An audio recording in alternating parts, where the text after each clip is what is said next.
Attractis, j'ai le plaisir de vous souhaiter un cordial bienvenue ici, son patronat, notre premier symposium, et j'aimerais surtout remercier M. Olivero qui est ici présent, de nous avoir mis à disposition cette magnifique salle pour cette première partie de notre activité. Avec plaisir. Merci. Quand Michel Boisard m'a approché l'été passé, il m'a présenté son idée et son projet de dire « j'aimerais lancer un observatoire sur l'attractivité des entreprises ». Quand j'ai entendu ça, je n'ai pas hésité à me joindre dans cette aventure et d'apporter ma contribution et surtout aussi mon expérience professionnelle. Tout au long de ma vie professionnelle, et je pense que vous aussi, vous avez certainement subi, voire de temps en temps aussi mené vous-même des enquêtes de satisfaction, notamment collaborateurs, voire clients. Mais aujourd'hui, avec un certain recul, je me dis, oui, ces enquêtes ont été menées surtout pour les collaborateurs existants, ceux qui étaient dans l'entreprise, voire les clients déjà dans le portefeuille, mais moins, je dirais, orientés un petit peu vers le futur pour dire, tiens, comment attirer des nouveaux collaborateurs dans l'entreprise, voir quelle est aussi l'attractivité pour acquérir des nouveaux clients. Ceci dit, avec Michel, on s'est mis rapidement au travail donc, depuis l'été passé, pour tout d'abord définir une chose, c'est-à-dire faire un état des lieux sur la thématique de l'attractivité des entreprises. Et pour cela, on s'est approché des autres écoles, d'abord aussi du canton de Vaud et canton de Valais, mais vu j'appelle ça un peu le timing qui était un peu serré, celle qui nous a ouvert rapidement la porte, c'était HSSO Valais. Et nous avons trouvé avec 3 professeurs également, 3 étudiants qui ont accepté de faire leur travail de bachelor exactement sur la thématique de l'attractivité sur les 3 dimensions. C'est-à-dire ressources humaines, bien entendu, ça veut dire collaborateurs aujourd'hui et futurs. Domaine marketing, ça veut dire clients et marchés, également actuels et futurs. Et la 3e dimension, qu'aujourd'hui on appelle ça peut-être le développement durable, mais aussi la perception, si j'ose dire, du marché ou l'image que l'entreprise peut avoir sur le marché. Nous avons défini à ce sujet que beaucoup de choses restent à faire, bien entendu, et nous avons le plaisir aujourd'hui de lancer un petit peu, j'ose dire, cette première symposium, mais aussi notre association, parce qu'elle est toute fraîche. On l'a créée en janvier de cette année, donc en quelques mois, vous voyez, on se trouve ici déjà avec quelques résultats. Le comportement des individus, nous sommes tous d'accord, est en pleine mutation, et ça c'est normal parce que vous tous voyez que l'arrivée des nouvelles générations sur le marché du travail, ça ne bouscule pas simplement les comportements, mais également l'évolution technologique met au défi beaucoup de modèles d'affaires aujourd'hui, je dirais certains obsolètes, voire des nouveaux. Et tout ça, nous sommes en tant qu'association et l'Observatoire de l'attractivité, on s'est posé la question, qu'est-ce qu'on peut faire? Qu'est-ce qu'on peut y amener? Et je pense qu'il manque des best practices, comme on dit, ou des bonnes pratiques, permettant surtout aux PME de moyenne taille, je dirais, parce que les grandes sociétés ont beaucoup déjà fait dans ce domaine-là, de leur donner effectivement quelques outils pour s'adapter effectivement à tous ces changements. Aujourd'hui, si on regarde un peu, il n'existe pas de modèle de base, de modèle de référence pour parler effectivement de l'attractivité. On n'a non plus d'indicateurs, je dirais, standards qui permettent aux sociétés de pouvoir se mesurer d'abord, de dire comment je suis attractif, sous quelle forme, sur les 3 dimensions que je viens de parler, mais également par rapport aux autres, c'est-à-dire se comparer. Est-ce que l'attractivité est un facteur clé de la performance de l'entreprise? C'est la question du jour. Et j'espère que nous pouvons y répondre aujourd'hui, en premier lieu à travers une table ronde, animée par M. Marc Bellinger, rédacteur en chef de HRQD, ainsi que tous nos invités qui participent à ces tables rondes, que je remercie déjà d'avoir répondu à notre invitation, mais également d'être disponibles. Et en deuxième lieu, à travers de nos 3 conférenciers, qui devraient donner quelques pistes de réflexion sur la thématique. Au nom d'Attractis, je remercie donc tous les intervenants de ce jour et vous souhaite un après-midi plutôt riche d'échanges. C'est pour ça qu'on a fait aussi une configuration un peu plus spéciale dans cette salle. Et je ne vais pas tarder de passer la parole à Michel Boisard, directeur de l'association, qui complétera un petit peu aussi également les informations sur l'observatoire, donc Attractis, mais surtout, et en primeur, je dirais, vous présentera les résultats d'une enquête menée tout récemment par Imedeo sur l'attractivité des entreprises en Suisse romande. Merci Michel, à toi.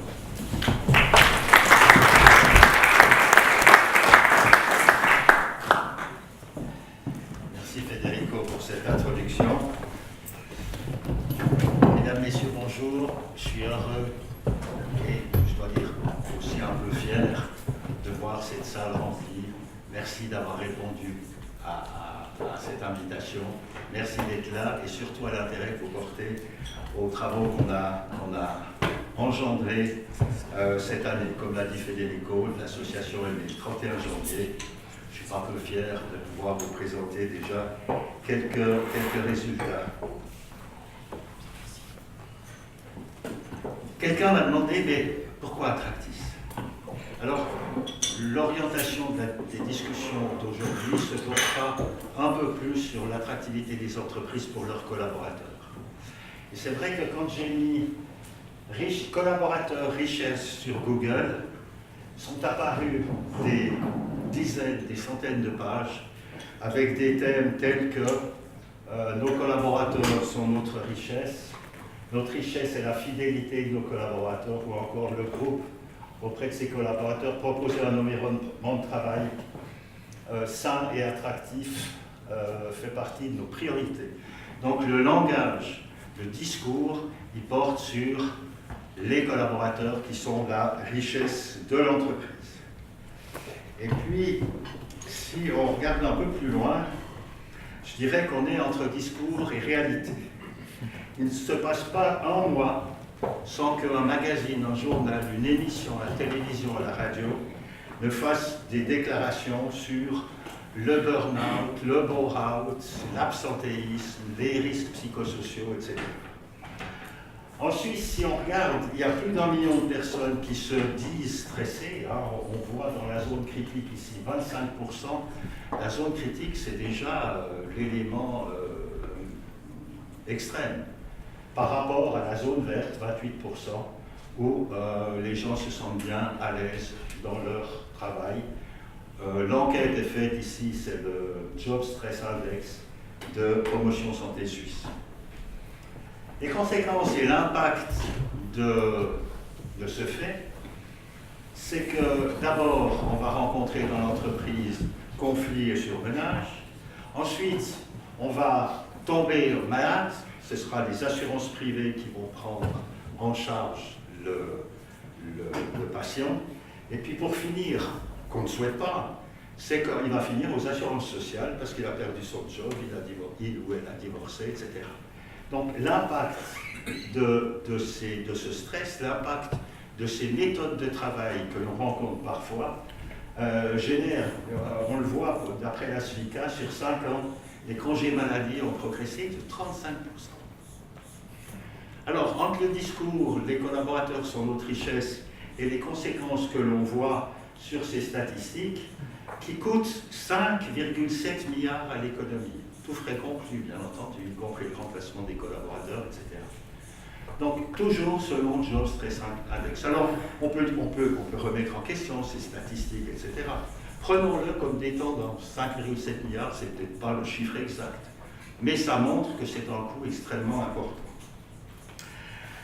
Et toujours pour rester entre discours et réalité, eh bien, je me permets de vous montrer. Je suis tombé, pas en amour, mais je suis tombé chez un bouquiniste sur le principe de Dilbert. Je ne sais pas si quelques-uns d'entre vous le connaissent, mais c'est si vous ne supportez plus de travailler avec des patrons incompétents et des collègues imbéciles, c'est que vous venez d'entrer dans le monde de Dilbert, vous n'en sortirez plus et vous allez pleurer de rire. Voilà, donc j'ai pris un extrait ici de ce principe de Dilbert. Ça fait des années que je le répète, notre personnel est notre meilleur atout, mais il s'avère que je me trompais. C'est l'argent, notre meilleur atout. Le personnel arrive en 9e place. J'ai peur de demander qui a l'honneur de la 8e, le papier carbone.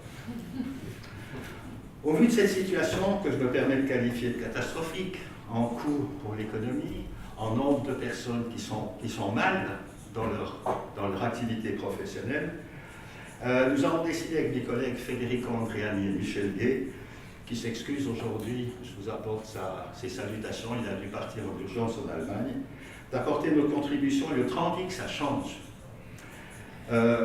Cette contribution pour les entreprises et aux managers qui pensent que c'est possible de se lever le matin et d'être heureux un tiers de sa journée. Parce que c'est possible, il n'y a pas que des catastrophes. J'étais dernièrement au Forum Management Montreux, c'était il y a quelques semaines, et j'ai découvert ce slide. Alaska Airlines, en 2008, lorsque Lehman Brothers a fait faillite, qui a eu cette crise financière internationale, les compagnies américaines ont licencié beaucoup de leurs collaborateurs en prévision de la baisse de vol, la baisse de trafic, enfin la baisse de revenus. À part Alaska Airlines, qui a tout fait pour conserver ses collaborateurs et qui a cherché des économies ailleurs que sur l'enveloppe du personnel. Aujourd'hui, Alaska Airlines affiche des résultats positifs. À la bourse, sa cote est montée, contrairement aux autres compagnies américaines, dont quelques-unes ont déjà fait faillite. Et si on regarde les résultats à 82% de niveau d'engagement, et puis les autres indicateurs, on est au-delà de 90, 80 et 70% d'engagement, de plaisir au travail, et puis de confiance en l'avenir. Donc c'est possible. Alors pourquoi Attractis, puisque c'était le début de mon intervention? Eh bien, c'est pour proposer aux entreprises d'abord des travaux de recherche académique. Federico l'a dit, nous avons la chance d'avoir 3 étudiants, dont 2 sont dans la salle, qui font leur travail bachelor sur ce thème de l'attractivité. Et puis on a travaillé aussi avec la Team Academy de la HES Valais. Team Academy avec 27, je crois qu'ils étaient, 27 étudiants. C'est une pépinière d'idées, c'est impressionnant. J'ai eu une journée de travail assez exceptionnelle avec ces jeunes. La Team Academy travaille selon un système de classe inversée à la danoise, c'est-à-dire qu'ils prennent des projets d'entreprise, ils travaillent sur le projet d'entreprise, puis ils font intervenir les profs quand ils en ont besoin. En gros, c'est pas tout à fait, mais en gros, classe inversée. Donc, leurs travaux de recherche, leurs travaux de diplôme, etc., pourront être consultés par les membres de la communauté d'Attractis. Les résultats de ces études et de ces enquêtes, c'est le premier objectif qui a abouti il y a quelques semaines avec l'enquête qu'on a fait au niveau roman et dont je vais vous présenter les résultats.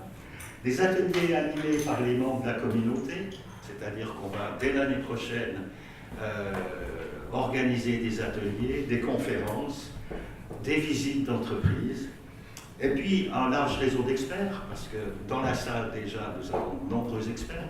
Il y a 55 inscrits, il y a 55 expertises.